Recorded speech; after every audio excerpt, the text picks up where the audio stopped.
As pessoas hoje são militantes do MPLA, militantes de ocasião, de circunstância. Não são militantes do coração. Viva, saudações a todos que nos acompanham, sejam todos muito bem-vindos a esta edição do programa Turbilhão da Sociedade, para este programa que visa analisar vários temas. Hoje o nosso convidado para esta edição é o presidente, o coordenador-geral do projeto político Esperança, Dr. Fuka Muzemba, está nos estúdios da TV Mayombe, para então analisarmos, sabermos um pouco da sua trajetória política e também analisarmos um pouco sobre a situação social no país. Aproveito já a oportunidade para cumprimentar o Dr. Fuka Muzemba, boa tarde, seja muito bem-vindo ao programa Turbilhão da Sociedade. Muito obrigado, boa tarde, Jubileu. Boa tarde aos nossos técnicos. Espero termos aqui uma conversa salutar, próprio entre um político e um jornalista, né? Exatamente. Aliás, um político que respeita muito os jornalistas, que sempre pugnou para a liberdade de imprensa, melhores condições de vida dos jornalistas.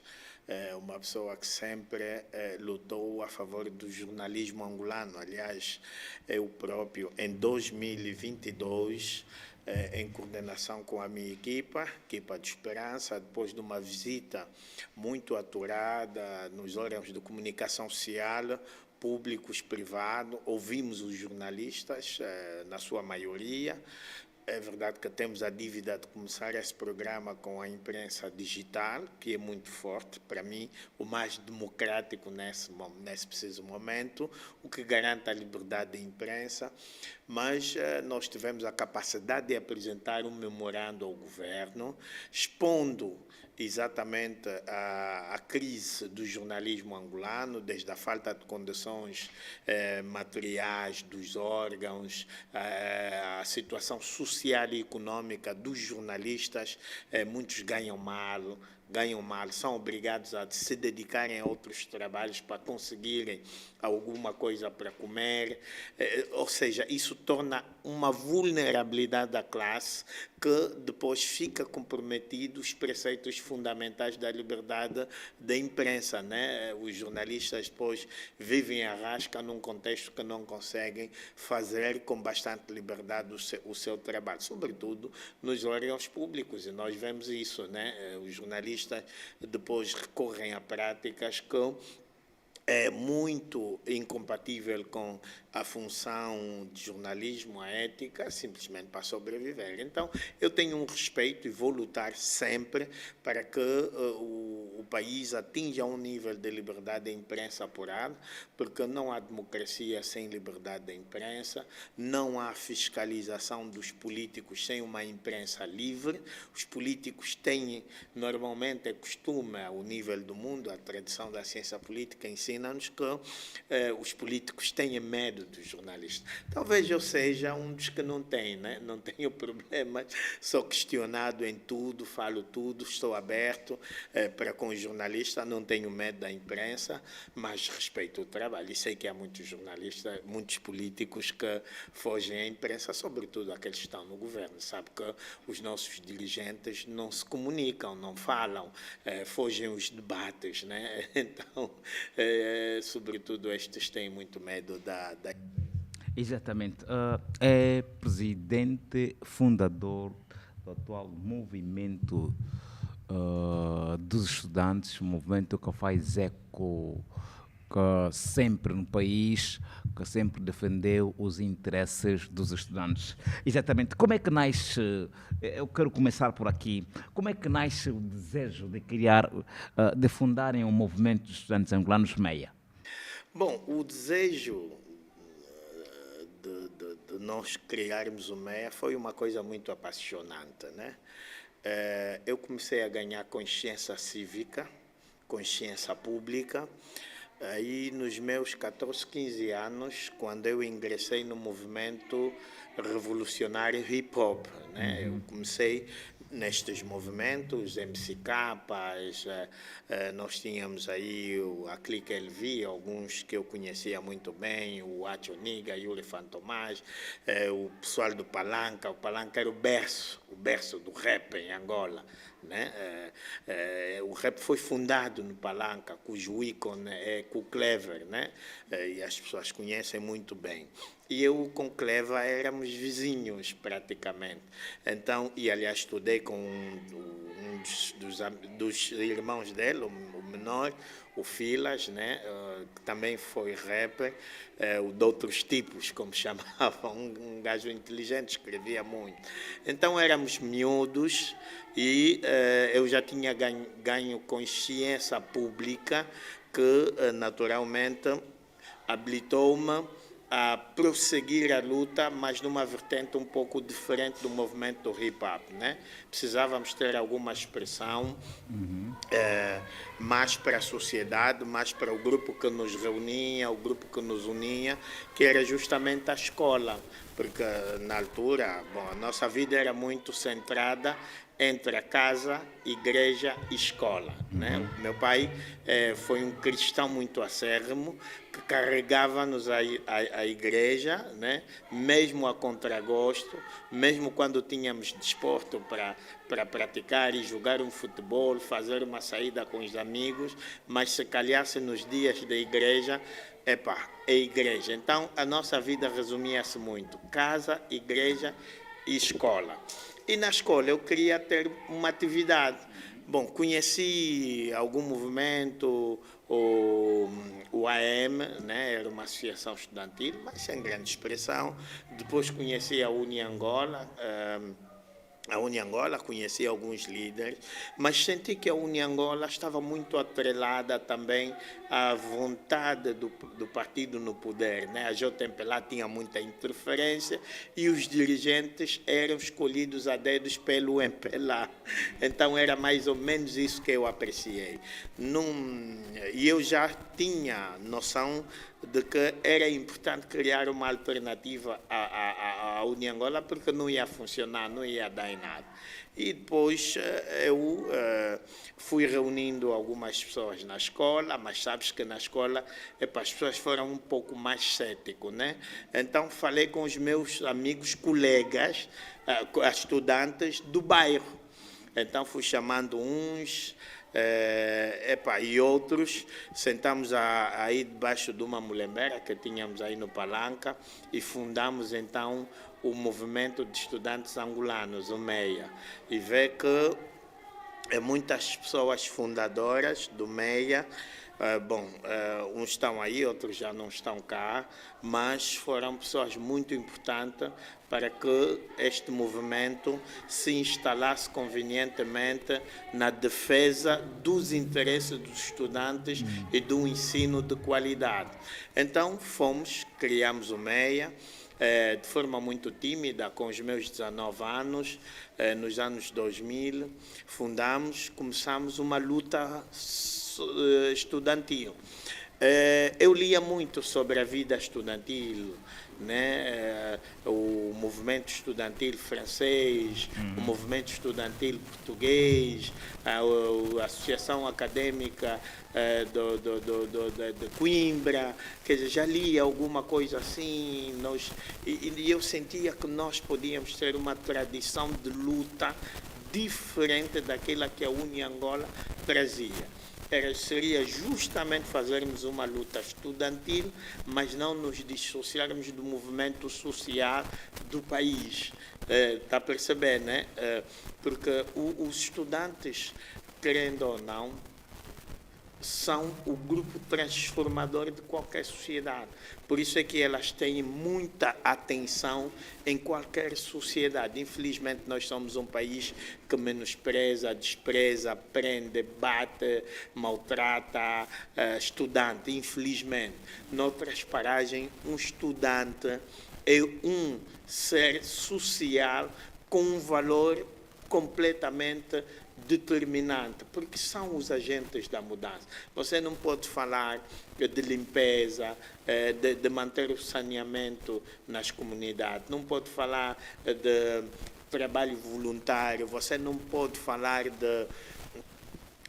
de associativismo, você não pode falar de ética na sociedade, de bons hábitos, de bons costumes, de respeito, né? Até na forma de ser e estar. Se você não tem estudantes,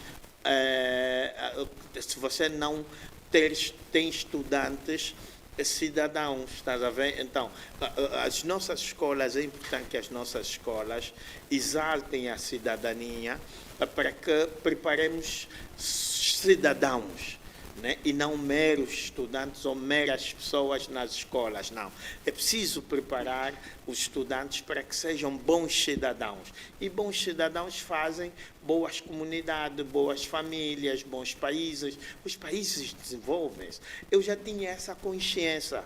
Como havia falta desse motor gerador para a sociedade, para os estudantes, então nós investimos no MEIA. Eu lembro-me que a primeira nossa luta social, acadêmica, foi o passe social. Quando eu fui vendo a realidade dos outros, eu entendi que a importância do estudante. Um estudante não pode ir à escola com fome, não pode ir à escola com dificuldades. Jubileu, você não está a estudar porque os teus pais querem um futuro melhor para si. Não, você não está a estudar por isso. Você está a estudar porque a sociedade entende que tem de criar um cidadão para gerar desenvolvimento no país. Estás a perceber? Nós não estamos a estudar porque eu amanhã depois tenho que ser engenheiro. A nossa mentalidade deve ser: eu estou a estudar porque quero desenvolver o meu país, porque quero habilitar o meu país para o mundo, né? Não para o submundo como nós nos encontramos hoje. E isto requer exatamente as escolas exaltarem a cidadania nos currículos escolares. Estás a ver? Então, eu já tinha esse pensamento, eu tinha 19 anos.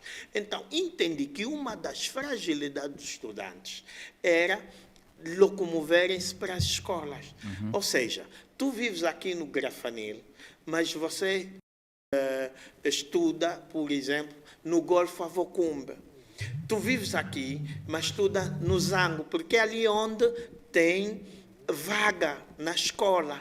Então, nós estudamos muito distantes das nossas casas. E para chegar à escola, tu precisas o quê? Ter de apanhar 2, 3 táxis. Só de ida. Ida e volta, tu tens 6. Quem são os pais dos estudantes? São pessoas que não têm capacidade financeira, são pessoas financeiramente pobres, né? A nossa classe social é pobre, é a alta, muito altíssima, de uns poucos, e a baixa, que somos todos nós. Então, as pessoas não conseguiriam, os pais não conseguiam manter os filhos nas escolas, sobretudo aqueles que tinham 2, 3, 4, 5 filhos, né? Pagar táxi de todos. Então, a nossa ideia era encontrarmos uma política para que o Estado, o governo, trabalhasse conosco e encontrarmos um meio termo para que os estudantes participem num passe social mensalmente para que possam ter acesso aos transportes públicos. Estás a ver? A nossa ideia era essa. Mas o governo não ouve, né? Aliás, digo governo, era, na altura, o governo liderado pelo presidente José Eduardo dos Santos, estamos a falar num período de 2000-2001, nós gritamos, o governo não nos ouvia, procuramos espaço de diálogo, o governo não ouvia, e nós desenvolvemos uma ação de reivindicação pública. É aqui onde nasce a primeira manifestação pública em Angola, feita por mim. Em Angola não houve história de manifestação pública, não houve. Quem trouxe o conceito de manifestação pública, o ato de manifestação pública, carregar pessoas para a rua, para reivindicar, questionar o poder público político, fui eu. Eu tinha 19 anos nesse período. Então, estamos aqui a falar a primeira manifestação pública em Angola, não do MEIA só. Foi do MEI a primeira manifestação, mas em Angola não teria acontecido uma outra. Não havia. Pouco se fala isso, por quê? Bom, não sei. Mas o livro de Coque Mucuta e Cláudio Fortuna explica isso. Eu tinha 19 anos, num período de guerra, 2001, num regime muito repressivo, não havia imprensa, não havia, e os que haviam públicas, não havia meios alternativos, redes sociais, Facebooks e companhia, isso não havia.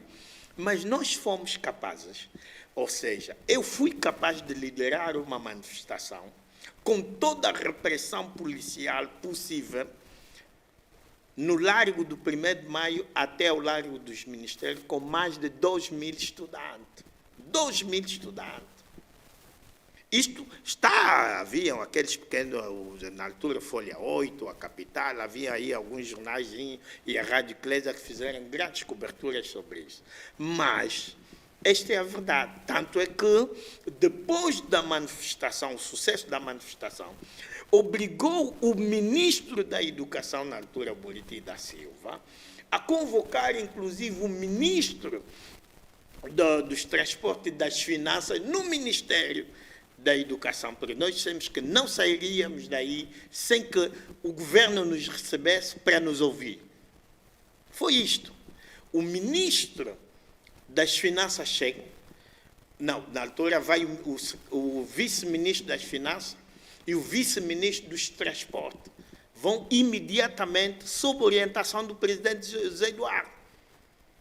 É melhor irem conversar com os estudantes, porque aquela moldura estudantil que estava aí era de bradar aos céus. Meu mano, aquilo não vale a pena. Nós subimos, o ministro Buriti à nossa espera no corredor do elevador do Ministério da Educação. Com os 3 ministros, entramos à delegação, explicamos as razões e chegamos a um entendimento. Qual era o entendimento? O entendimento é de que o governo aceitava a nossa reivindicação. Então foi assim que se deu esse processo todo. E o MEIA daí não parou, foi fazendo outras ações públicas que contagiou a sociedade. As manifestações públicas começaram a se falar naquele período. Então, nós contagiamos e muitos outros segmentos da sociedade foram olhando aquilo como um bom meio de reivindicação pública. Portanto, há pessoas, sim, e com justa razão, que dizem que eu sou o fundador das manifestações em Angola. Estamos a falar quando eu tinha 19 anos. Então, passou esse período, o governo foi nos driblando, para mais um ano, mais um ano, mais um ano, mais um ano, nada. Mas durante esse período no MEIA, tivemos outras conquistas e muito importantes. Jubileu, na altura, o governo só garantia bolsas externas, e eram muito pouquíssimas. O país tinha necessidade de ter quadros, porque tinha que se projetar para o desenvolvimento. O país tinha necessidade de ter quadros, mas formava muito pouco, sobretudo quadros qualificados. E o que é que aconteceu? Eu é que levei a proposta ao governo, depois de nós ouvirmos o INAP, o Ministério da Educação, depois de nós ouvirmos os estudantes em Assembleia Estudantil. Eu levo a proposta ao governo para a implementação da política de bolsas internas. Se o país tem necessidade de quadros, né, e o governo dizia, temos que formar. Se o país tinha necessidade de quadros, então tinha que criar condições para que os estudantes não desistissem das escolas. Sobretudo quando começou a massificação do ensino privado. Era importante que os estudantes fossem estudar nessas universidades. E as propinas eram um pouco mais caras, a universidade pública era gratuita, as universidades privadas cobravam um pouco mais caro e ninguém tinha dinheiro para se formar, né? Tirando uns poucos. Mas o país tinha necessidade de responder aos desafios do futuro com novos quadros. Então, o governo foi sensível à proposta do MEIA, liderada por mim, apresentada ao INAB, na altura INAB, não, agora acho que é INAGB ou qualquer coisa parecida. Fizemos grandes reuniões e reunimos com o Ministro da Educação, na altura o Buriti da Silva, porque não havia o Ministério do Ensino Superior, só havia o Ministério da Educação, que respondia exatamente pelos 3 subsistemas de ensino, né? Com a reitoria da Universidade Agostinho Neto, que era mais ou menos independente do Ministério da Educação. Então, conseguimos os consensos e o governo aprova em Conselho de Ministros uma medida da implementação das bolsas internas. Foi uma conquista do MEIA. Não paramos por aí. Nós tínhamos muito o que fazer, mas eu também tinha um tempo de mandato, né? Eu comecei a liderar em 2000. 2000 foi praticamente aquele ano de fundação, reconhecer a associação, tudo. 2001 eu saí eventualmente em 2005, né?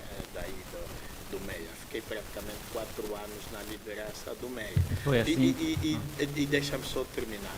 Nós ainda conseguimos criar a brigada escolar, a brigada policial escolar. Não, canina é dos cães, né? A brigada escolar é uma polícia criada especificamente para manter segurança no perímetro escolar e intervir dentro das escolas em casos de violência. Quem propôs essa medida fui eu. Comecei com o comando provincial, com o comando provincial de Luanda, da polícia, na altura ainda estavam aí nas Ingombotas. Fizemos trabalhos com comandantes Candelas e companhia, depois é que foi ao Ministério e a medida foi aprovada. Nós é que impulsionamos isso. E trouxemos também outras iniciativas, né?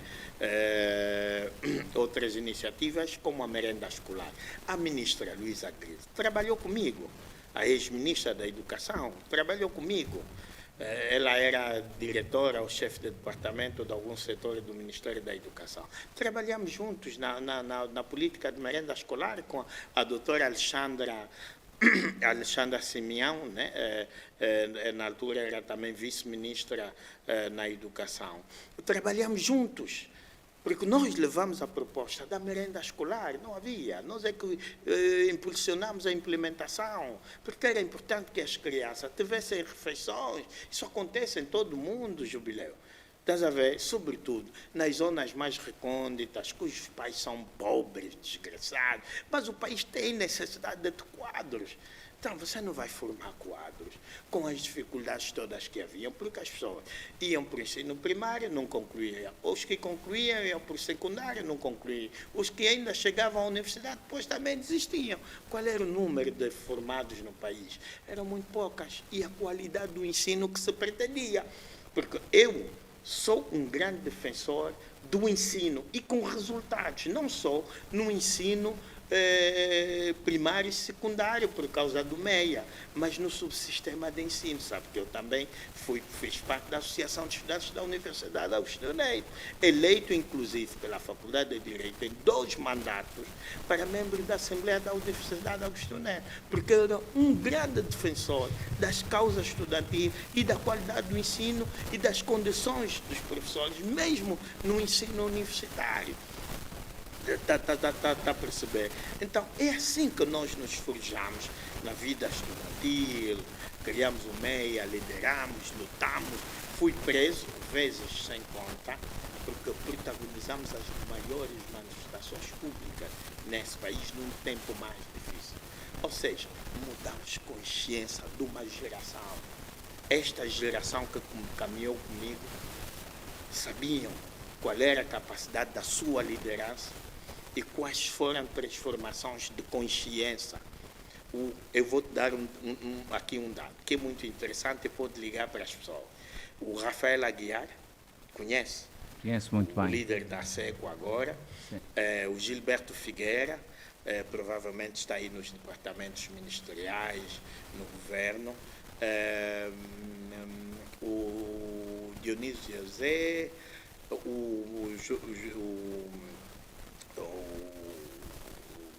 mas quem, acho que foi o Quaresma também, qualquer coisa.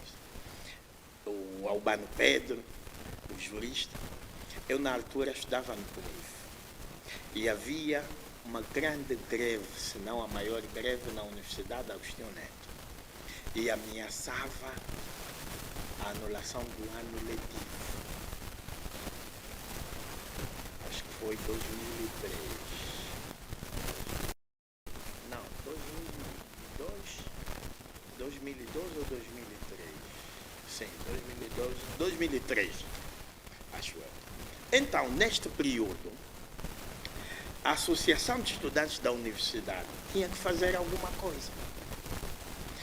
Havia um braço de ferro entre o governo e o sindicato dos professores universitários, liderado pelo professor Zassalas e companhia. Mais uma ou 2 semanas podia-se decretar a anulação do ano letivo. Os estudantes tinham que se pronunciar. E, primeira vez, manifestação dos estudantes universitários. Então, o Rafael Aguiar, Gilberto Figueira, os estudantes da engenharia e os totós e companhia convocam uma manifestação. Mas não tinham experiência de manifestação. E não tinham público estudante, porque as pessoas viviam com medo mesmo, havia medo. Represálias, professores, a segurança do Estado estava completamente implementada na universidade. Estou a falar isso, as pessoas conhecem, estão aí. O Adriano Manuel, o presidente do Sindicato dos Médicos, também esteve, o Benedito Quintas. Estou a falar de pessoas com quem trilhamos essas lutas. Então, eles não sabiam como começar. Vão à minha procura no PUNIV Central, eu estudava no PUNIV Central. Nós, na aula, então vem o pessoal, estão à procura de um estudante aqui chamado Fuca Muzemba e tudo. Eu, na aula, bateram à porta, falaram com o professor disse, olha, tem aí alguns estudantes do ICED que querem falar contigo. Porque nós aí no PUNIV respeitávamos já o pessoal do ICED, eles estavam no ensino superior e éramos assim vizinhos. Então, vem ter comigo. Como é, nós somos assim, precisamos do teu apoio, da tua ajuda, da tua experiência, porque nós temos que fazer uma manifestação no ensino superior, senão vamos perder o ano letivo, jubileu. Aquilo pareceu uma brincadeira, né? Transmiti a minha experiência, trabalhamos em conjunto e eu fui buscar o pessoal do ensino médio para suportar a manifestação dos estudantes do ensino superior. Aquilo foi um mar de gentes. Começamos a caminhada do Porto, não, da Marginal, seria até o Porto, na reitoria. O jubileu. Quando chegamos aí no Largo do Ambiente, Ministério do Interior, saiu uma porrada, polícia, estudantes, fora de normal. Não, nunca tinha acontecido. Só nem com meia havia acontecido. Havia repressão no meia, quando eu organizava, me prendiam e tudo se dispersava e estava logo aí. Mas aí foi uma porrada que não vale a pena. Ficaram pessoas detidas, assim, um grupo foi para a Embaixada Americana, outros foram para as Nações Unidas, outros foram para as rádios, aquilo foi uma luta terrível. E a juventude naquele período ganhou mesmo consciência, ganhou mesmo mudança na consciência. O regime ficou abanado. Quando ouviam falar de Fuca, já sabia esse gajo. Quando ouviam falar dos Rafael Aguiar, os outros companhias e tudo, era algum problema para o regime. E o regime agia, resolvia, ouvia, porque sabia. Mas, foi o nosso percurso na vida associativa acadêmica. Aliás, suportamos os estudantes da Faculdade de Medicina. Quando são pagos aí os subsídios de estágio, é nossa luta também, eu estive nessa luta.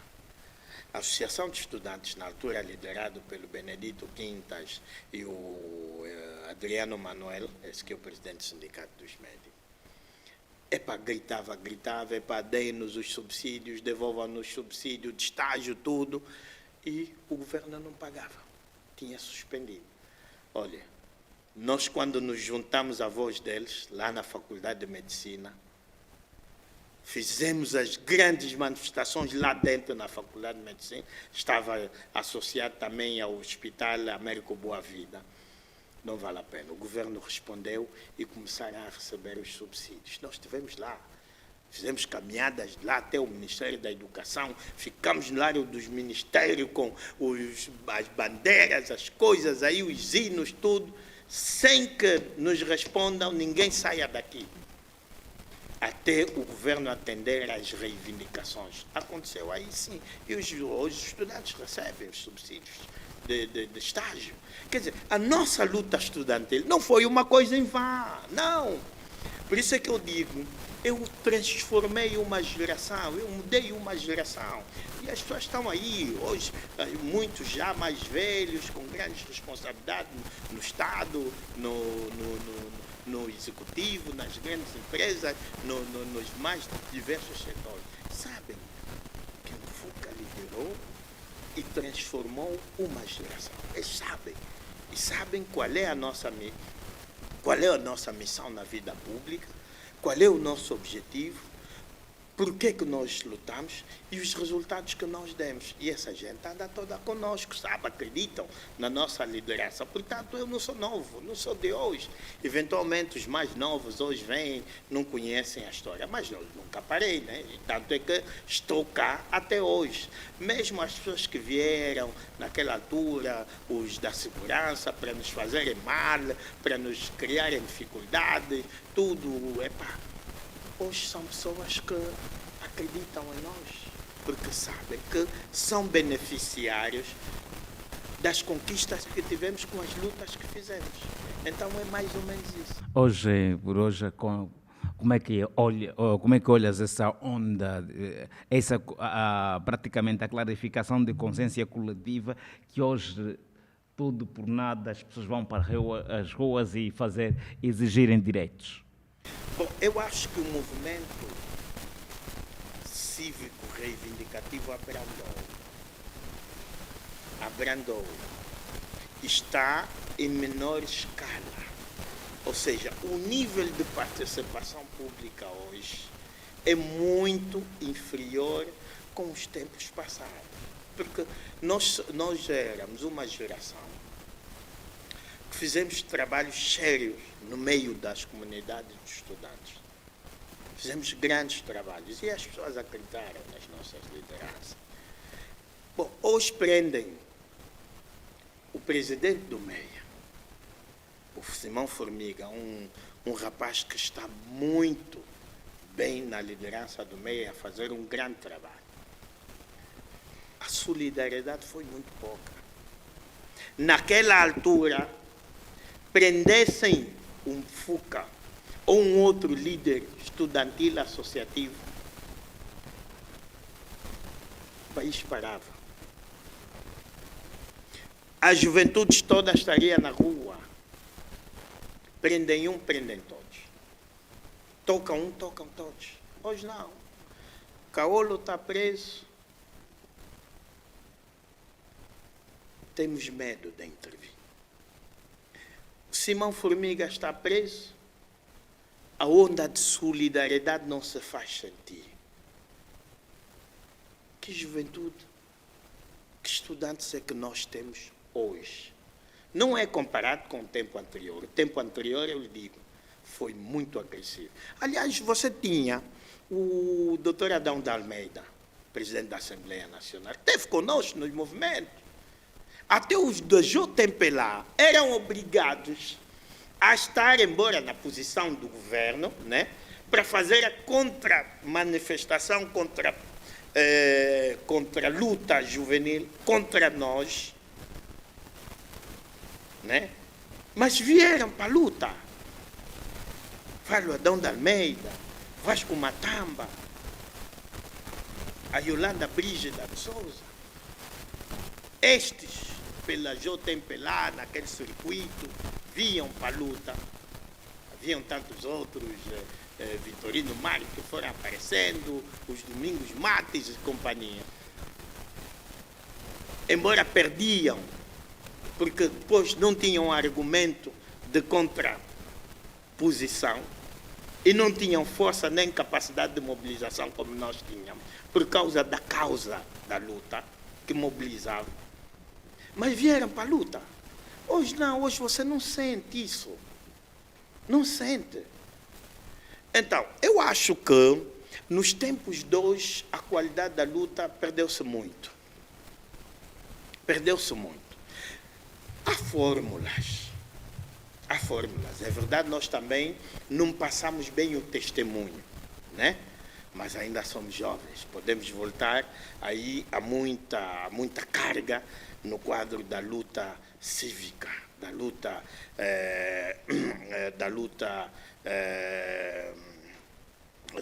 estudantil e juvenil. Podemos ainda fazer alguma luta nesse sentido, sim. E por que não? Porque as causas mobilizam. Eu acho que podíamos fazer um pouco mais diferente do que estamos a fazer hoje. Porque eu ganhei uma experiência no associativismo estudantil que ensaiei quando fui para a política. Sabes que quando eu fui para a política, mesmo sendo um líder juvenil político, eu fui preso em sede de uma manifestação. Fiquei 13 dias presos na cadeia do Caquila. Fui julgado, embora absolvido, porque não havia nada, era mesmo só reivindicar. Mas não deixei de levar a componente da intervenção cívica na política. E o que é que fez? Permitiu inspirar muitos jovens que tinham medo e receio da política para a política. Eu não fiz os 15 mais 2, isso é verdade, não fiz. Mas eu inspirei o 15 mais 2. Toda essa luta, eu, enquanto líder político jovem, eu potenciei. Uns até do ponto de vista material e outros do ponto de vista de consciência. Antes de se dar o 15 mais 2, deu-se uma onda de manifestações que também culminou com detenções. Na maior parte também do pessoal que estava nos 15 mais 2. Os libertadores, Luates e companhia estavam presos antes do 15 mais 2. Eu era líder juvenil político. Eu mobilizei, quando eles estavam a ser julgados, no Tribunal Municipal da Polícia, aí no Largo do Serpa Pinto. Eu mobilizei as demais organizações juvenis políticas. Fui buscar condições materiais, mobilizei as demais associações cívicas para que fôssemos fazer o barulho de frente ao Tribunal de Polícia, onde os nossos manos estavam a ser julgados. Que era para fazer aquela pressão e denunciar a injustiça toda. Jubileu. A polícia percebeu uma coisa. A manifestação aí fora, estava a encher de uma forma que nós dissemos, sem libertação ninguém sai daqui. E eu estive a liderar aquilo, eu era o líder da JUA, mesmo contra a vontade da direção do partido. A direção do partido não aprovou, mas eu disse que não, é para jovens presos, eu sou líder da juventude. Há jovens presos. E eu me identifico com as causas das quais estão a prosseguir. Não podia ficar de braços cruzados. Fui chamado pela direção, dei umas fintas, mas consegui os apoios. Descemos, dia seguinte de manhã, no dia do julgamento. Fizemos um barulho, a polícia montou o cordão, tentou, não foi possível. Disseram assim, aqui, se prendermos um Fuca, esse barulho acaba. E foi o que aconteceu. Foi o que aconteceu. Então, naquela de que a polícia quer colaborar e tudo, quero que foram se sensibilizando para fazer o cordão já aí ao meu lado, né? Então chamaram para uma negociação. Para uma negociação. Bom, eu também, meio inocente, vou falar com o comandante. Começamos a falar, depois voltei ao lado dos manifestantes. Mas depois aí alguma coisa começou a soar mal. Aqui parece alguma coisa não vai bem. Olha, quando eles perceberam que nós também estávamos a suspeitar, com aquele pessoal da segurança civil, fizeram cordão, me fecharam. Quando agarraram com a porta do carro, aqueles carros da polícia fechados, já a porta aberta, aquilo foi só me agarrar, tirar aí dentro, começou a pior confusão. Pedras, garrafas, todo polícia mobilizada de toda forma, tiros, granada, balas aí de não sei se é que. Olha, o carro que ia me levando completamente apedrejado, eu aí dentro, levaram-me até na esquadra aquela esquadra que está aí no Miramar, por detrás do cemitério. E levaram-me aí.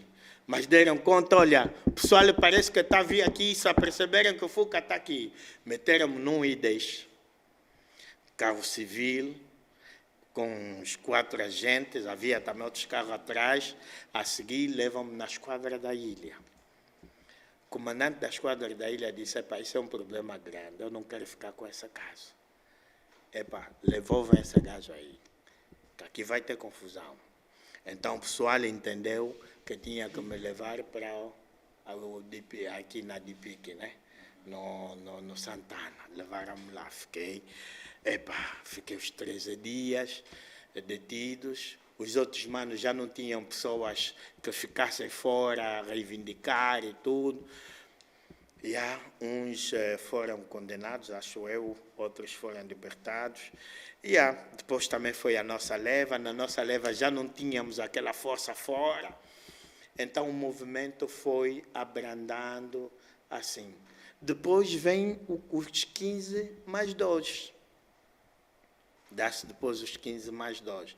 Que nós também tivemos aí, porque aquele livro do Gene Sharp, que se diz aí, eu e o Domingos da Cruz é que estávamos também a conceber como ler aquele livro, interpretar, para ajudar a desenvolver consciência.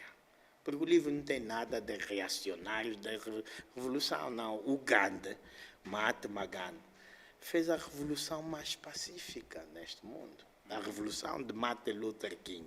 Foram revoluções pacíficas, mas foram baseadas em estudos, né? Em estudos, como é que... Aliás, é como nós dissermos, queremos ver um país com a melhor taxa de sucesso escolar daqui a 10 anos. O que é que os cientistas acadêmicos fazem? Estudam, né? Estudam políticas de como implementar essa medida para que possamos preparar os mais novos, né, para se destacarem na taxa de sucesso escolar. Mas agora, né? Gostava aqui de perguntar como é que entra para a UNITA? Bom, eu entro para a UNITA num contexto bom e de consciência também. Bom, sempre fui uma pessoa que ajudou muito na altura, mas depois já de sair do MEIA, né? Não confundi o papel de Mfuca Meia, aliás, até porque o tempo já era outro e quem estava a liderar já era um outro presidente no MEIA. Eu vou para a UNITA nas seguintes circunstâncias.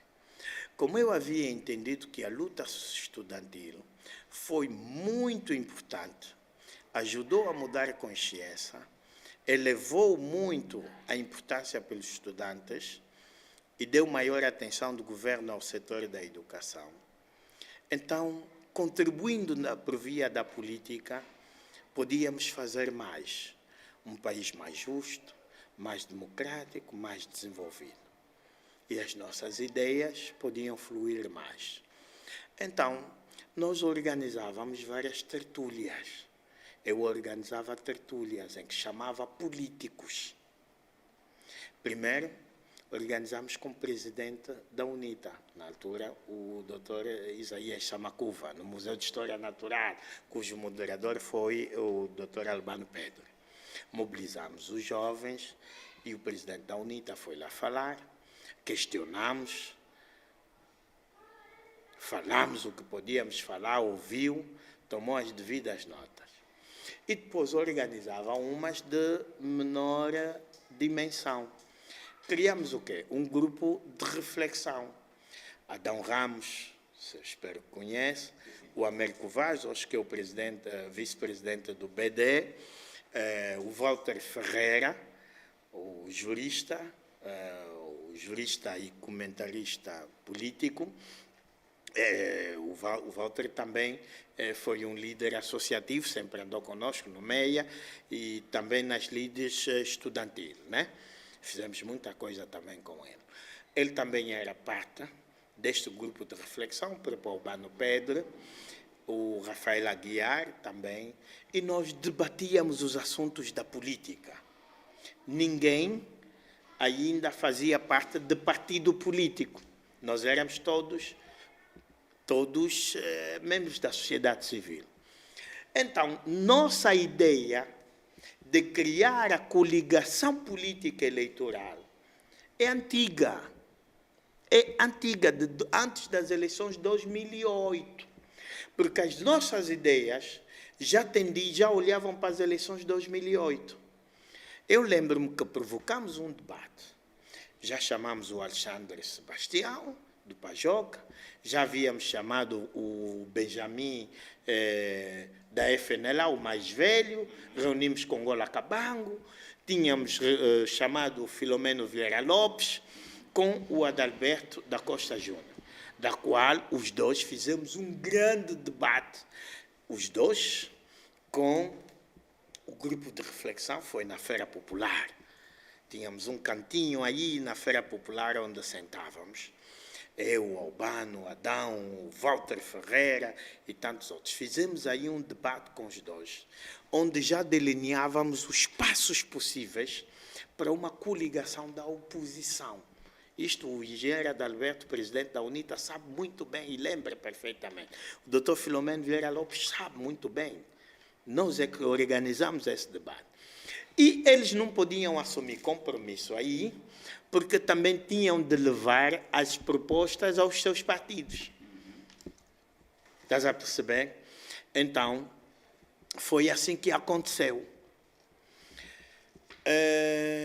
O engenheiro Adalberto levou para a UNITA, possivelmente a UNITA debateu, o BD também, impulsionamos os outros, mas não se chegou a um consenso de que a oposição podia se unir em bloco nas eleições de 2008.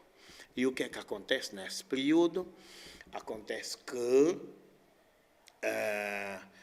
o grupo também depois foi criando, cada um foi criando a sua inclinação político-partidária.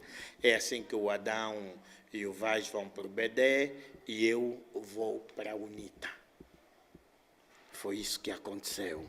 Então, neste período, com a aproximação que eu tinha com o Adalberto, depois cheguei a ter com o Numa gostava muito de mim por causa da minha bravura. A dado momento ele fazia lembrar o velho Jonas, porque muita gente que acreditou em mim na UNITA olhava-me como um gajo bravo que nem o velho Jonas, né? Aquela bravura, já acompanhavam do movimento cívico, estudantil, as prisões, a repressão, mas ainda assim eu estava aí na luta, sem medo, uma pessoa destemível. Então é assim que eu vou para a UNITA. Fiz a campanha em 2008, tivemos os resultados que tivemos, depois eu sou convidado por alguns mais velhos para fazer parte da Jura e me candidatar a secretário-geral, né? Fui, embora a direção não esteve comigo, na pessoa do presidente, né? Esteve mais virado à campanha do Didi, né? E o Abel apoiava mais. Não tenho problema de responder tudo o que me perguntar, mas devo lhe dizer que eu não faço o associativismo à luta por mera vontade, não. É uma missão. E se ela não estiver a dar resultado, nós estamos a falhar em alguma coisa. Felizmente, sou um líder de resultados, porque a minha intervenção política, a minha liderança política juvenil e política é das massas e das ideias. Exatamente, eu gostava de perguntar nessa altura, se saiu da UNITA, é agora coordenador do projeto político Esperança, mas antes eu gostava de perguntar, saiu da UNITA por causa das acusações que dizia que havia recebido dinheiro? Como é que está a tua relação com a UNITA? Bom, eu devo lhe ser honesto, né? Sabes que eu disse que não tenho medo da imprensa, nem de jornalista. Pelo contrário, sinto-me satisfeito porque eu gosto do debate das ideias. Debate das ideias. Debate da fulanização e dos espetáculos, não, isso eu não gosto. Fujo. Mas das ideias, isso eu gosto e por isso é que eu estou aqui contigo para discutir as grandes ideias do país. Devo lhe dizer que eu não saí da UNITA por causa das acusações, né? Acusações são meras acusações que depois têm que ser provadas em tribunal e outras coisas, mas nem por isso eu preferi ir para aquele caminho. Porque eu sou um político que se reinventa. O meu trajeto, a minha trajetória, a minha dimensão foi construída por mim, não pela UNITA. Eu é que construí. Então, se eu construir, quem tentar destruir não vai conseguir, porque eu me reinvento. Eu não saí por aquilo, eu saí por consciência. Porque quando deu-se aquelas situações todas, eu estava no grupo parlamentar. Bem podia criar problema com o grupo parlamentar e ser um deputado independente, mas não fiz. Não fiz. Tinha essa liberdade. Aliás, muita gente aconselhava, já que não te querem daí, você também fica deputado independente, vota como quiser. Faz.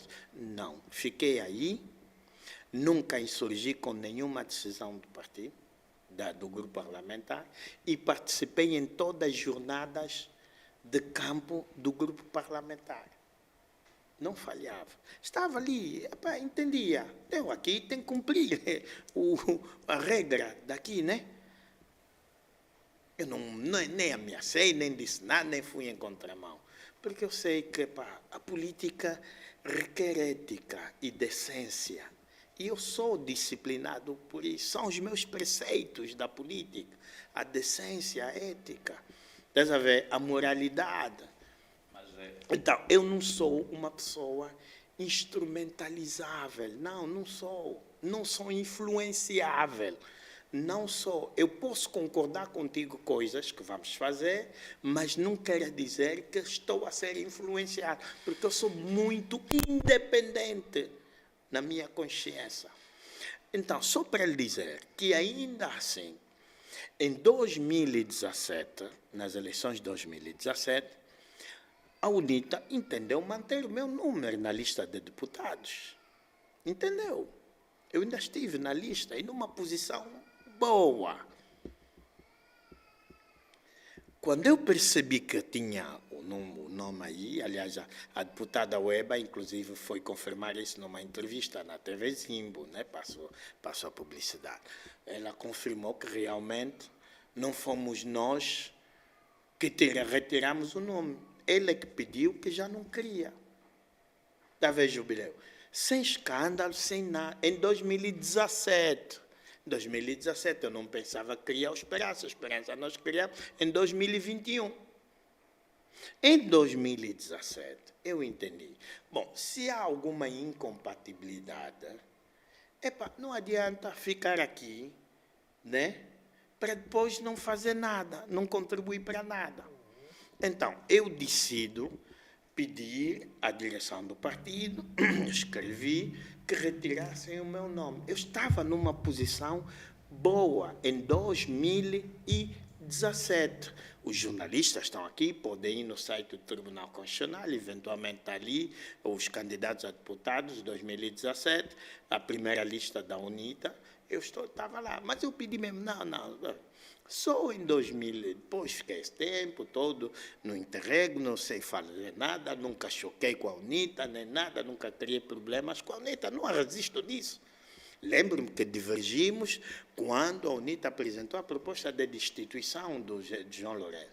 Divergi com a UNITA nas ideias porque eu achava que não era bem aquela filosofia, porque estaríamos ainda a reforçar o poder de controle do presidente João Lourenço. Quem joga na alta política percebe essa minha linguagem. Não fui compreendido pela UNITA, mas é normal. Fizemos um debate salutar, né? Então, a ideia é mais ou menos essa. Agora, a minha relação é uma relação normal, como tenho com todos. Eu falo uma outra vez com o general Gato, nos comunicamos, eu estive fora, ele precisava de uma revista, um livro, pediu-me para procurar, fui às bibliotecas, fui aos centros de livros, não encontrei, comuniquei-lhe, mas depois percebemos que parece a capa do livro que foi mostrada aí na internet não era real. Eu falo com ele, falo com tantas outras pessoas, encontramos-nos com Liberty no óbito do ex-presidente da Assembleia, o Cotanandó, conversamos amenamente, sem problema. Bom, eu não tenho problemas.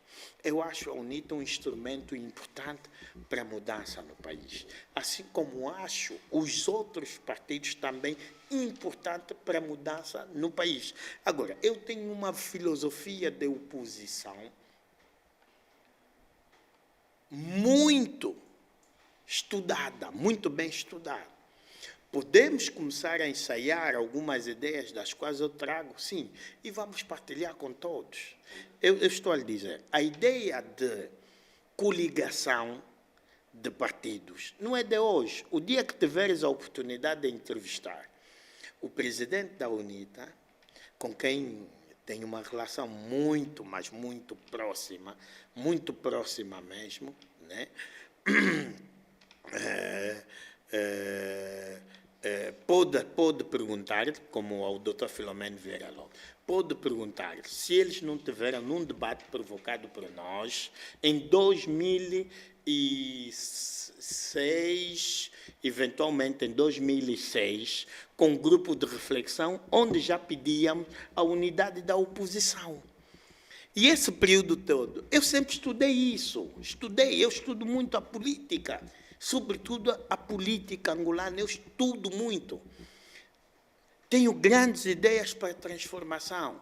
Os espaços estão a ser escassos, sim, porque também estão a fazer tudo para nos limitar o nosso poder de participação, o que também não vai acontecer, né? De qualquer das formas, vamos sempre aparecer. Então, a relação é normal. Provavelmente vamos ter relações mais próximas para daqui a muito pouco tempo. Temos as nossas ideias políticas. O Esperança, temos a nossa importância no aspecto político nacional, carregamos visões, ideias, pessoas, das quais achamos importante participar do processo de 2027. E penso que isto vai ajudar a aproximação dos mais diversos grupos políticos e não só, para que possamos ver como equacionar a alternância que se almeja em 2027. Mas há uma questão que eu gostava de fazer mesmo, queria mesmo que me respondesse. Recebeu ou não o dinheiro? que acusa, que aumenta o dinheiro acusa, que aumenta a fala. Não, nós já explicamos muito isso, já explicamos, já falamos, eu inclusive há um livro que não terminei sobre isso, e penso que deixa eu lhe dizer, penso que as várias tentativas de aproximação com a direção foi uma confissão de que a direção da UNITA falhou naquela altura ao lidar comigo nessa situação, né?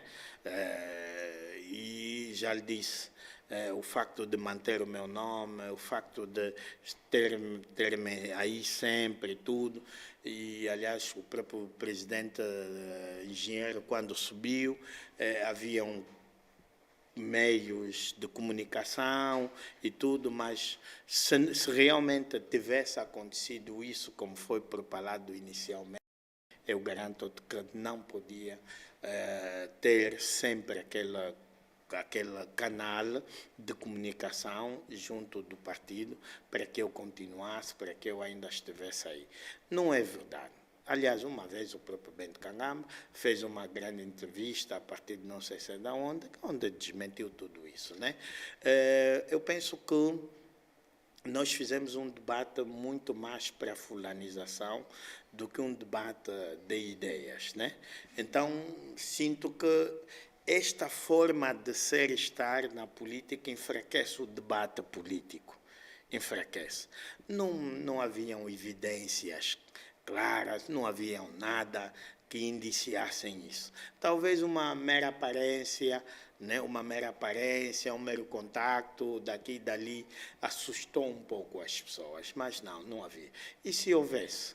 Nem eu podia me comportar como me comportei até com o partido, né? Você sabe, quando o MPLA paga ou dá alguma coisa para você fazer, para sair da UNITA ou para criar problemas, você abre boca, você fala coisa. Eu já disse, não há registro aqui do Mfuca, não existe nenhum registro do Mfuca contra a direção, mesmo quando estive lá no ativo, na Jura, não. Agora, tens que perceber que a minha dimensão na UNITA também não foi assim fácil, assustou. Eu já lhe disse que há pessoas que olhavam para mim, olhavam velho Jonas, isso é verdade. Sobretudo no interior, há pessoas quando olhavam a minha bravura, a minha força. Eu lembro-me quando o general Numa foi atacado aí no Huambo, a caravana, tudo, deu aqueles problemas todos. A direção do partido não se pronunciou publicamente. Eu é que me pronunciei, fiz conferência e desafiei o regime. Ai de... aquilo quando os militantes percebem, vêm, não, essa nos recorda o velho, essa traz a imagem do velho. Isso incomoda pessoas que também acham que essa aqui é possível. Considera que teve as tuas atuações enquanto líder da Jura criava ciúme? Sim, porque a minha dimensão ultrapassava até a própria UNITA, a própria Jura, né? Porque, olha, depois do fim da guerra, quando a UNITA vem para a capital, quem conhecia a Jura? Não sei que idade tem o jubileu, né? E não importa também, mas quem conhecia a Jura? Qual é o peso que a Jura tinha no mosaico político nacional aqui entre nós? Qual? Quem conhecia? Né? Mas eu, quando assumi aquilo foi uma explosão. Atraiu jovens para a UNITA, atraiu jovens. Muita juventude hoje que está aí, Mano Fuca, eu só entrei na UNITA por você, eu não sei se... Isso existe, estás a ver? É normal. Uma pessoa que não foi criado tradicionalmente na UNITA, não é da família, não teve nas matas, um bacongo, sobretudo, um não sei se quê. O jovem ser querido dessa forma aqui dentro... isso cria ciúmes, nem que fosse no MPLA, seguramente haveria isso, né? nem que fosse no MPLA. Eu não sou um político despercebido. Não, eu não passo despercebidamente. Deixo sempre marca. Desde 2000 até os dias de hoje, sabes quantas associações juvenis, cívicas, estudantis foram criadas? Milhares. Quantas sobreviveram? As mais antigas, do tempo dos anos 2000, me diz só. É o MEI, é o único. Me diz ainda qual a associação que tem mais de 20 anos. Associação cívica. Me diz só qual, aqui, qual. Dos jovens que está aí ativo. Não existe. É o MEIA que se tornou hoje numa das associações juvenis estudantis mais ampla, mais dinâmica, mais viva do país. Eu passei na Jura. Conta-me ainda uma história da Jura agora. No meu tempo, Formiga está preso. Saía no mesmo dia. Caolo, haveria barulho. Mas vai acontecer. Eu sou um pouco da inteligência do escorpião. Ataca rapidamente no momento certo. Exatamente. Estamos a ver. Exatamente. Olhando para o projeto, como é que está o seu projeto político? Bom, o Esperança está bem. Recomenda-se, mesmo não estando legalizado, mas mantém a sua força, a sua capacidade mobilizativa, o seu projeto de país, mantém as suas aspirações, a sua estrutura, não sentiu-se abalado por nada, e provamos isso na abertura do nosso ano político. Então, nós somos um projeto de novidade política do país, porque nós temos uma visão sobre esse país. Qual é a visão de esperança para os angolanos? A nossa visão cinge-se num modelo de fazer política fora do tradicional.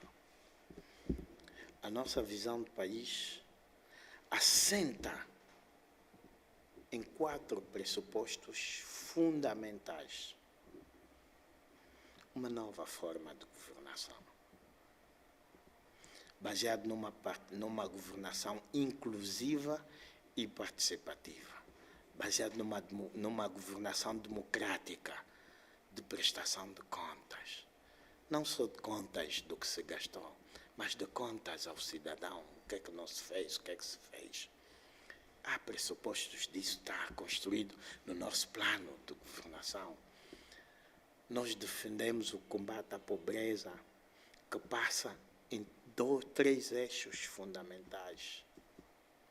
A aposta na educação de qualidade, a aposta na maior oferta da saúde e com qualidade, e a aposta na garantia do emprego. Só isso é que resolve a pobreza nesse país.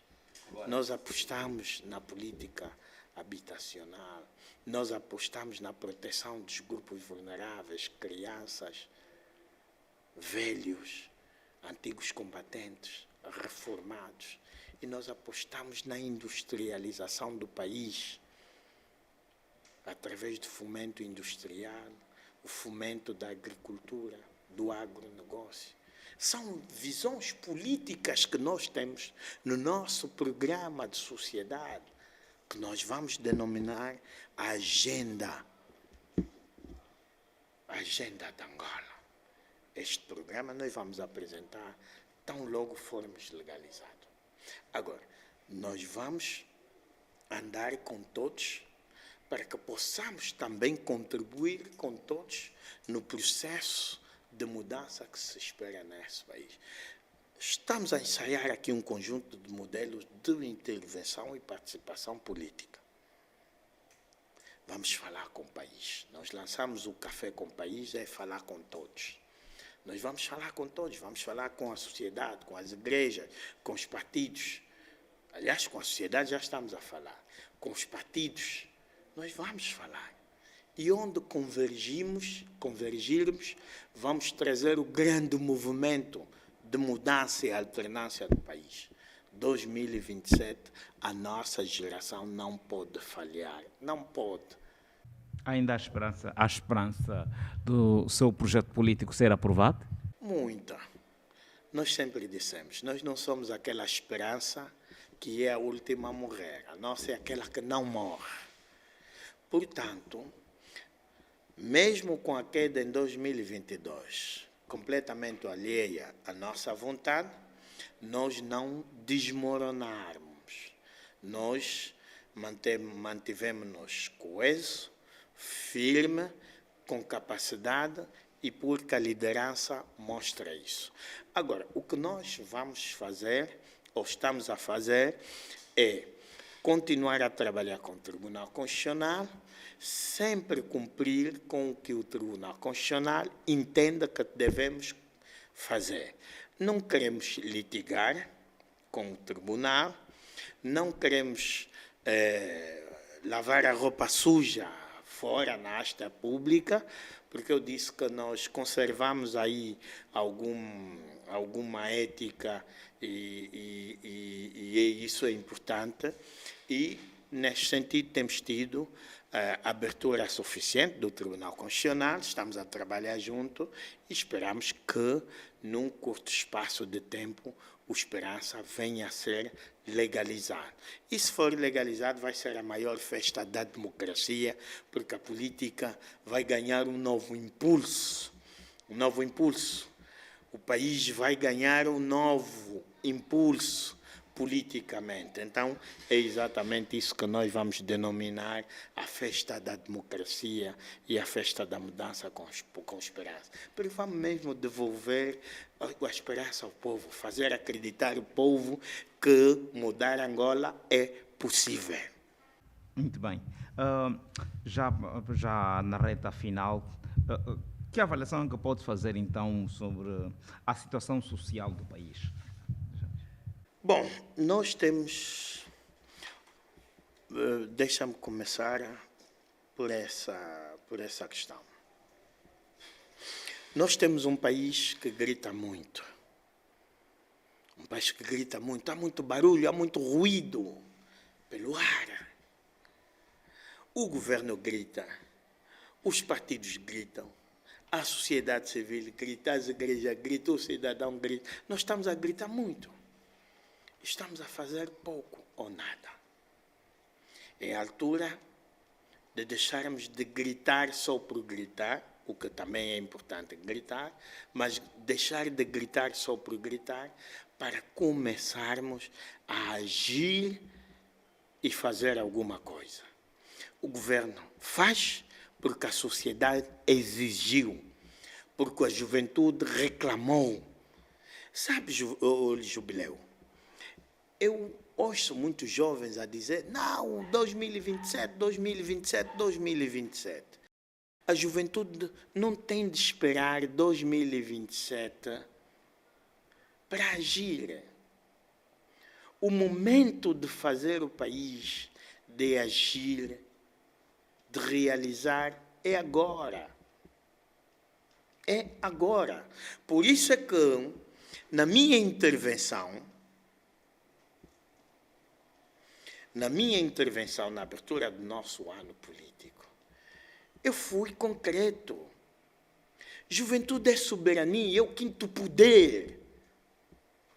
Se há o primeiro, o segundo, o terceiro poder, o judicial, o político e o legislativo. E depois a imprensa, que é o outro poder com força. Por isso é que denominam a imprensa como o quarto poder. A juventude representa o quinto poder de soberania. No mundo, não em Angola. Eu trouxe esse conceito exatamente para mostrar a força da juventude. Porque a juventude, quando age, o governo faz, o regime faz. A juventude, quando grita, O governo ouve. Se a nossa juventude, se o governo angolano não está a realizar, não está a fazer, não está a ouvir, é porque a juventude não está a gritar. É porque a juventude está calada. É porque a juventude está conformada. Como uns estão a apelidar a juventude. Juventude anestesiada. Juventude apática. Juventude amordaçada. Por quê? Porque estamos calados perante injustiças, perante a fome, perante a pobreza, perante o desemprego, perante o caos. Nós estamos calados. Não é assim. A primavera árabe deu-se com jovens, começou com a juventude. As grandes mudanças são protagonizadas por jovens. Por que falar de mudança só em 2027, só nas eleições? Se os jovens podem agir agora para obrigar o regime, o governo, de mudar de posição, de aplicar uma política pública, de resolver o problema do desemprego. Por quê? Por que estamos calados perante isso tudo? E querer só agir em 2027. Nós não somos essa juventude calada, não somos. Nós já fizemos mais e muito. Já fizemos mais e muito. Os grandes protagonistas da política nesse país foram jovens, começaram jovens. Conquistamos a independência, lutamos contra o jugo colonial, eram jovens, miúdos. Como é? Desaprendemos toda essa forma de luta, desaprendemos esse sentimento patriótico, desaprendemos essa capacidade de intervenção pública. Não pode ser. Nós temos que falar a linguagem de jovem, agir. A linguagem de jovem é agir. Os jovens devem agir. Agir. Não, tem muitos instrumentos, desde os legais, sociais e os pacíficos, inclusive, para os jovens agirem. Olhando aquilo que tem sido o desempenho do Presidente da República, João Lourenço, que avaliação se pode fazer? Bom, o Presidente vive num contexto de um regime. Porque, Jubileu, vou repetir aqui uma coisa que eu disse num espaço anteriormente. Este país, para avançar, temos que fazer primeiro uma coisa. Senão, mesmo que vier qualquer um presidente até saído da oposição, se o regime se manter, vai dar na mesma coisa. Porque este país, temos que quebrar ainda uma coisa. A desorganização organizada. Esse país está tão organizado desorganizadamente que quem vem para organizar primeiro tem que desorganizar o país. A corrupção está instalada num sistema de organização, mas é uma desorganização. A justiça está instalada num sistema de organização, mas é uma desorganização que nós vivemos na nossa justiça. Ou seja, tudo o que acontece está a nos fazer crer que é normal viver num país assim. Não é normal. Em que os dirigentes colocam os interesses pessoais acima dos interesses da nação. Você tem problemas de carta de condução, dos livretes. Acha mesmo que é mesmo só falta de recursos para comprar materiais? Não. É luta de interesse das empresas. Hoje entra um ministro, traz a empresa dele que vai fornecer, amanhã esse ministro é exonerado, o outro tira aquelas empresas, os negócios dele, entra outro ministro, vem com os negócios dele. Os ministros fazem negócios consigo mesmo. Falo de ministros, governadores, por isso é que estão completamente endinheirados, ricos, e o povo na indigência, nessa pobreza. O presidente não é uma pessoa só, isolada. Há um regime aqui que catapultou capturou o próprio MPLA, capturou o executivo, capturou a justiça, capturou tudo. Sabe-se o que é esse regime? É as ordens superiores. É um regime, isso é um regime criado, que quem chega ali tem que andar assim. O presidente João Lourenço, por que falhou no combate à corrupção? O que deu o combate à corrupção? Por que não avançou, não fluiu? Porque o regime agiu. E a dado momento, o presidente abanou. O presidente abanou. Se agir, na verdade, vai prender todos os colegas. Se agir, dia seguinte o MPLA cai. Se agir, o que sair da justiça vai escandalizar o país. Estás a ver como é que eu lhe disse aqui? Há uma desorganização bem organizada. Tudo está organizado para ninguém questionar e ninguém saber como começar uma mudança com esse país. O presidente tinha boas ideias, nós saudamos, eventualmente o Jubileu também gostou. Vamos ter aqui uma desorganização que nem o Congo Democrático. Nós vamos ter aqui sérios problemas, um futuro completamente ameaçado. E não é isso que nós queremos para o nosso país. Não é mesmo. Mas eu acredito em mudança. Jubileu, eu acredito em mudança. E luto para isso. Aliás, um cristão como eu não podia pensar também diferente, né? Aliás, a própria Bíblia diz que o mundo vai acabar. Se nós somos capazes de acreditar que o mundo vai acabar, não podemos ter dúvidas que o MPLA também vai acabar. Né? Vai saltar do poder, não podemos ter dúvida. 50 anos de governação representa alguma coisa. Tem a sua história, tem as suas conquistas, estão ali, é inegável. O papel do MPLA nos diferentes momentos do país, isso é inegável. A paz foi um instrumento importante, podemos dizer, né? Mas também há muita coisa que correu mal nestes 50 anos de governação do MPLA. Agora, o MPLA revelou-se cansado, precisa descansar. Só que nós queremos que o MPLA vá descansar em condições que sobreviva. Está a perceber? Vou-lhe deixar essa reflexão. Não é para fechar ainda, mas vou-lhe deixar essa reflexão. Com a saída do presidente José Eduardo Santos, alguns membros do MPLA, dirigentes e não só, sentiram a sua vida acabada. Ou não é isso? Sentiram. Com o presidente João Lourenço não vai ser diferente.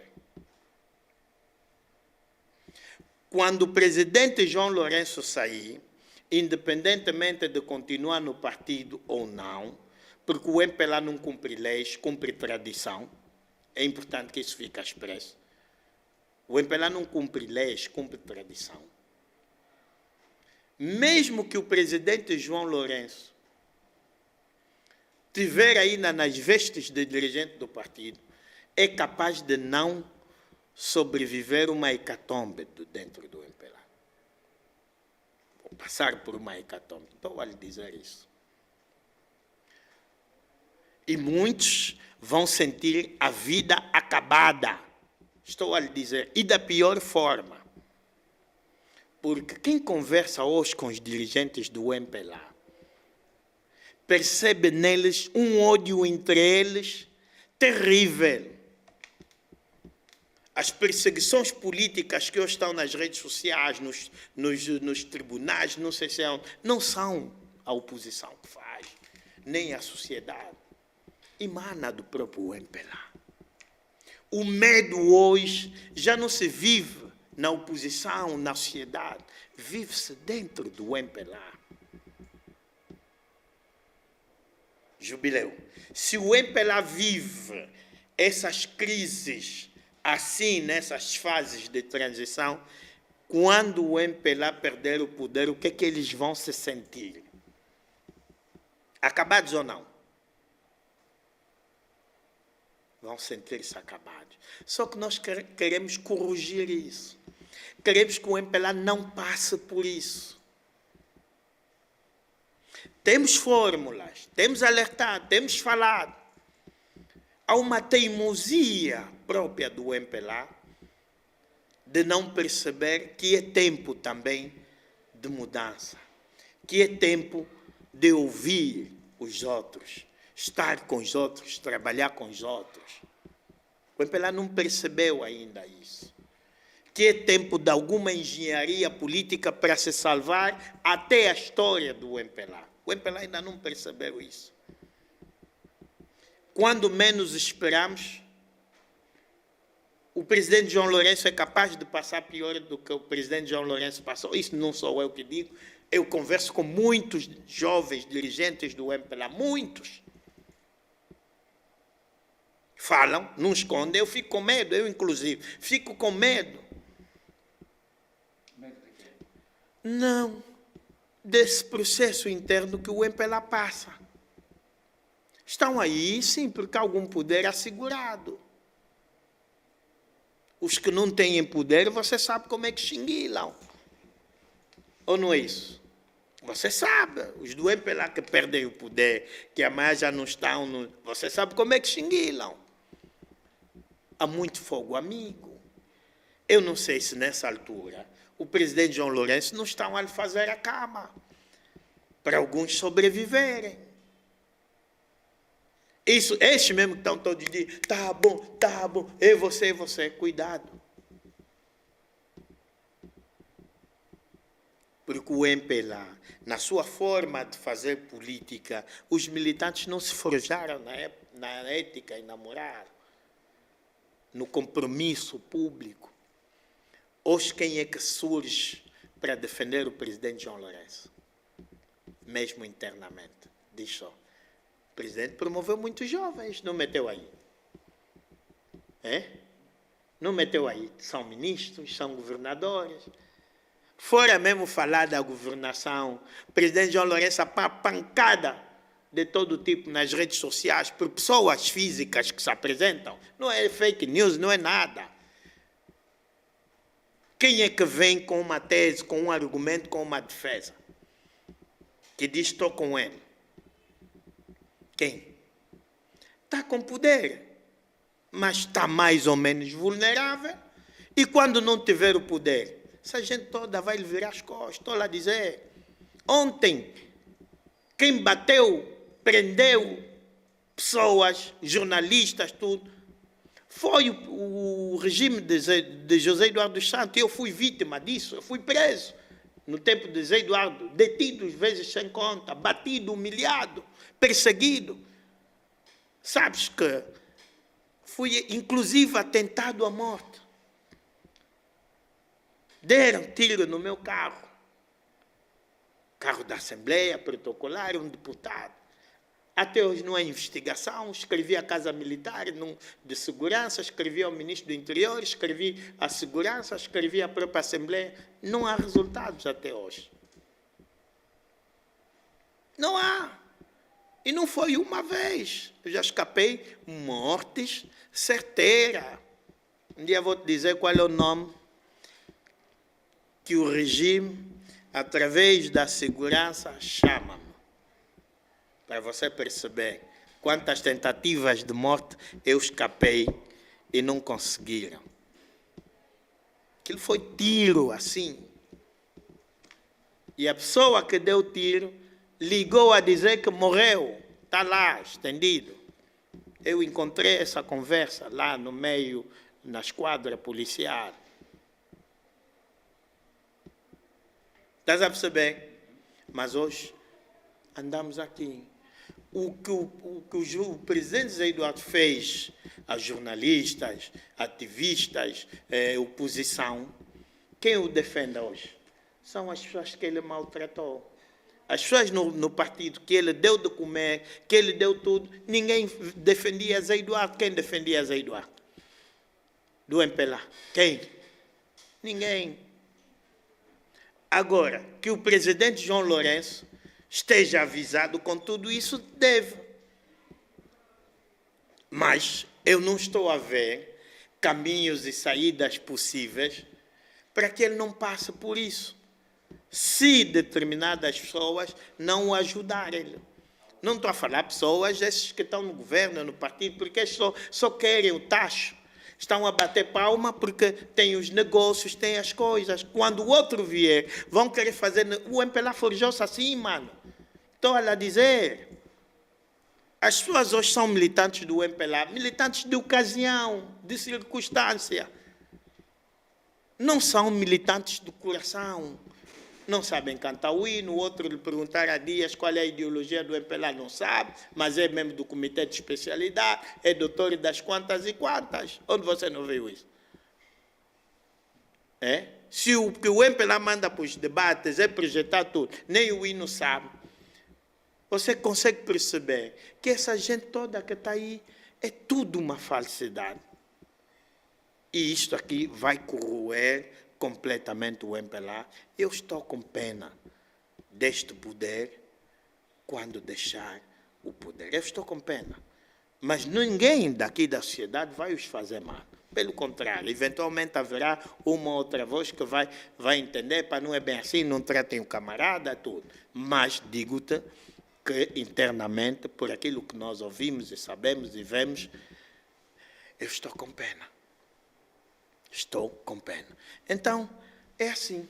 Jovens que pensam como nós, jovens com ideias, com país, há o grupo que quer travar. Há o grupo que quer travar. Muito bem. Eu vou-lhe ser honesto.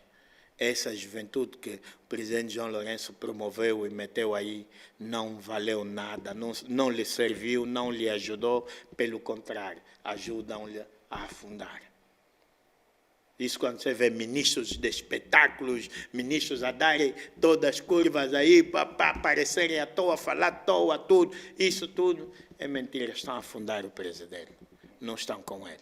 Querem o tacho, querem manter o status, mas no fundo, são as primeiras pessoas que vão o lixar, vão lhe complicar a vida. E com o presidente João Lourenço, tem as suas pessoas mais próximas, tem as suas pessoas, tem a sua família, que, se nós não acautelarmos aqui determinadas coisas, determinados pressupostos, nós vamos cometer erros. 2027 vai ser pior que Moçambique. Acha que 2027 o MPLA vai perder? Que 2022 vai ser pior que Moçambique. Estou a lhe dizer isso. Eu converso com os jovens, por isso é que eu estou a dizer. Os jovens dizem, não, vamos decidir o país em 2027. Eu digo, não, temos que começar a decidir agora, mas com essa e aquela fórmula. Tudo pacífico, mas vamos conseguir decidir o país agora. Mas em 2022, pelo andar da carruagem, não me parece que vamos ter um processo fácil e pacífico. Não me parece. Não me parece. Os acontecimentos de 2025, nos dias 27 de julho, foi exatamente isto. Foi só uma experiência. Foi uma expressão política de um povo que não é escutado, que não é ouvido, que não é abraçado. E não pensas que aquilo morreu. Não, existe esse sentimento de luta àquela dimensão. E não há um trabalho que está-se a fazer até agora para mais ou menos pacificar as coisas, mesmo quando estas oportunidades para acontecer existirem. A forma como você faz o processo eleitoral, a forma como você maltrata os partidos, a forma como você não legaliza determinados partidos, a forma como você prende os jovens, isso pesa depois na decisão. Precisamos decidir o país agora. Juventude, levante-se daí onde estás. Juventude, acorde, que você não foi feito para dormir num país com tantas oportunidades, mas que você não se beneficia. Juventude é voz, é força, é agir, é ação. Juventude é mudança, é consciência. Levantem-se daí, jovens. Vamos continuar a lutar. Não vamos olhar só as coisas assim. Caolo está preso, estamos a olhar. Formiga foi preso, estamos a olhar. Não! Temos que nos levantar. A juventude é o quinto poder de soberania. A juventude é soberania. Olha que a imprensa, quando diz nós somos o quarto poder, está a dizer isso porque a imprensa deixa cair governos. Em Portugal, na Europa Ocidental, a imprensa deixa cair governo, a imprensa deixa cair regimes. Por isso é que eles sentem-se como o quarto poder. E a juventude não faz isso. Faz, não faz por quê? Quando a juventude decide, é assim que acontece. Quando a juventude age, é assim que as coisas se realizam. Primavera Árabe provou isso. Nem por isso houve guerra, escândalo, tudo, violência, a que dimensão, não. Processos pacíficos com jovens que propiciaram mudanças. Nós tivemos conquistas nas lutas que fizemos, eu disse aqui. Aleijamos alguém, criamos vandalismo, mas hoje o país não está a beneficiar das nossas ideias e das nossas conquistas. O jovem hoje que tem bolsas internas tem que perceber que é luta do Meia, que é luta do Mfuca, e foi preso por isso, porque se manifestou. A expressão política, que é a reivindicação pública do povo, não pode ser um meio de medo. Não pode ser entendida como uma situação em que você é engenheiro, se ir na manifestação, não é para, se calhar vou sair do emprego, você professor vai... Nada disso. Nada. E ninguém vai ser prejudicado porque foi na manifestação. Ninguém. Então, nós estamos nessa situação que, pá, o futuro é de bastante incerteza até 2027. Porque nós vivemos num país... Já estamos terminar com... mesmo. Exatamente. Para terminar. Exatamente. Nós vivemos num país em dois. A inteligência do MPLA nos fez perceber que temos hoje dois países em Angola. Há o país da mídia e há o país das redes sociais. Né? Há o país da mídia pública e há o país das redes sociais. Aquilo que você assiste hoje na mídia pública é um país das maravilhas. Mas o país real que você vê nas redes sociais é um país de miséria. Estás a perceber? Então, é importante inverter esse quadro, olhar para as coisas de formas diferentes. Epá, chegamos nesse ponto. Nós estamos a desconseguir o país. Há coisas que carecem de consenso nacional. Porque se amanhã vier um partido, não anula a história do MPLA, nem as conquistas do MPLA, porque as coisas foram conseguidas de forma consensual. É bom, amanhã há mudança de regime e temos que mudar todas as leis, todas as ruas, os nomes, temos que mudar tudo, temos que receber coisas às pessoas. É bom isso? Não é bom, isso atrasa o país. O melhor epá, o Adalberto é importante, chama, vamos.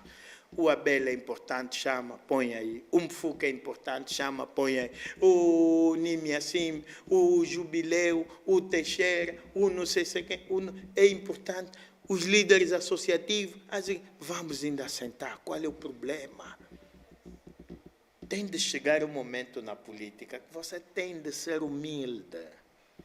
A humildade na política é virtude. Eu estudei política, eu sei, conheço. A arrogância na política é morte.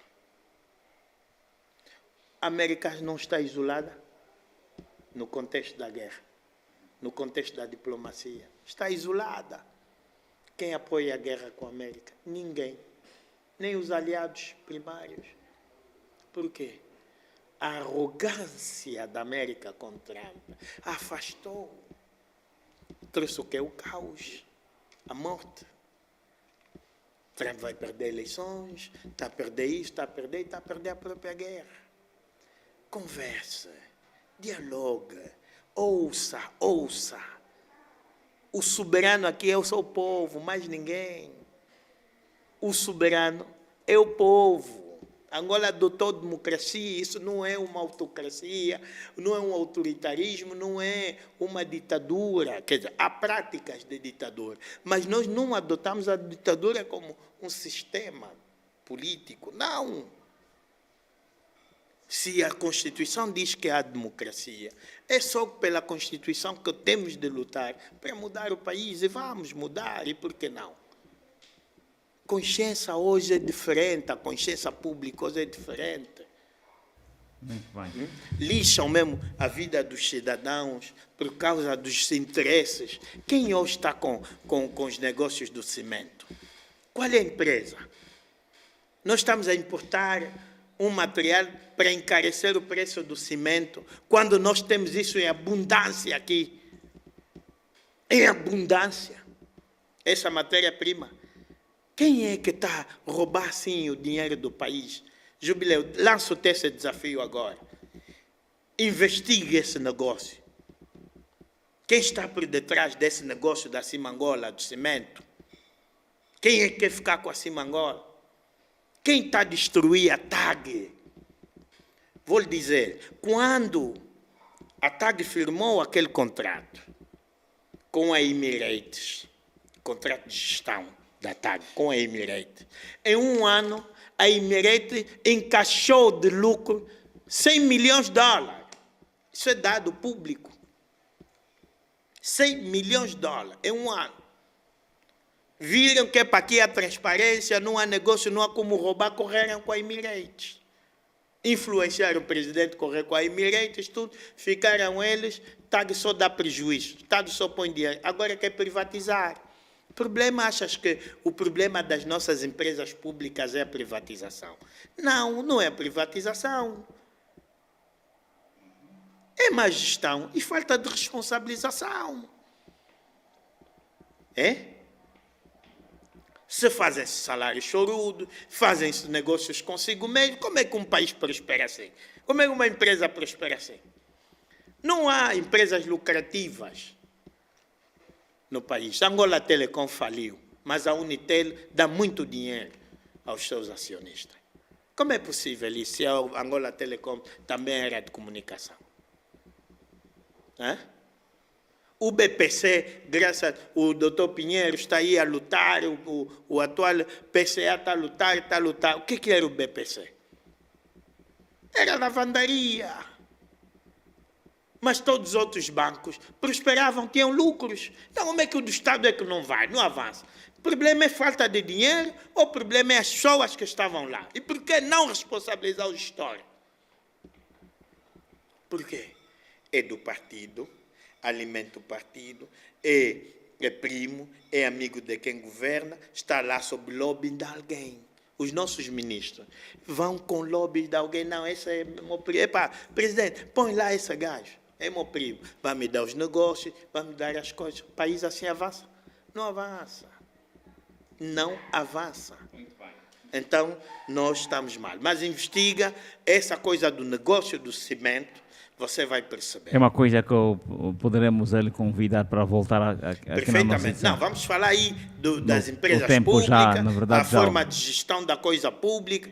Eu agora vou passar a estar aqui de 15 em 15 dias contigo, mesmo em pouco tempo, para analisar os assuntos políticos bicudos e também analisar a gestão dos governantes. Muito bem.